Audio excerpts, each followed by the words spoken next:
महाशिवरात्री हे भगवान शिव आणि माता पार्वती यांच्या विवाहाचे प्रतीक आहे। या दिवशी भगवान शंकराची विशेष पूजा केली जाते। महाशिवरात्रीला पूजा कशी करावी? महाशिवरात्रीच्या दिवशी पहाटे लवकर उठून स्नान करावे, स्वच्छ वस्त्रे परिधान करावे, शिवलिंगावर दूध, दही, मध, तूप आणि गंगाजल यांचा अभिषेक करावा। याला पंचामृत अभिषेक म्हणतात। शिवलिंगावर बेलपत्र, पांढरी फुले, धोत्रा, चंदन आणि तांदूळ अर्पण करावे। ओम नमः शिवाय या मंत्राचा जप करावा। महामृत्युंजय मंत्राचा जप करणे देखील खूप शुभ मानले जाते। भगवान शंकराची आरती करावी आणि त्यांना नैवेद्य अर्पण करावा। महाशिवरात्रीच्या दिवशी अनेक लोक उपवास करतात। उपवासात फळे आणि दुग्धजन्य पदार्थांचे सेवन करा। महाशिवरात्रीच्या रात्री 4 प्रहरांमध्ये भगवान शंकराची विशेष पूजा केली जाते।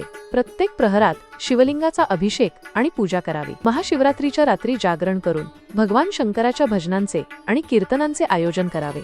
या दिवशी गरीब आणि गरजू लोकांना दानधर्म करणे खूप शुभ मानले जाते। या दिवशी भगवान शंकराची पूजा केल्याने सर्व मनोकामना पूर्ण होतात। महाशिवरात्रीला उपवास केल्याने शरीरातील नकारात्मक ऊर्जा दूर होते।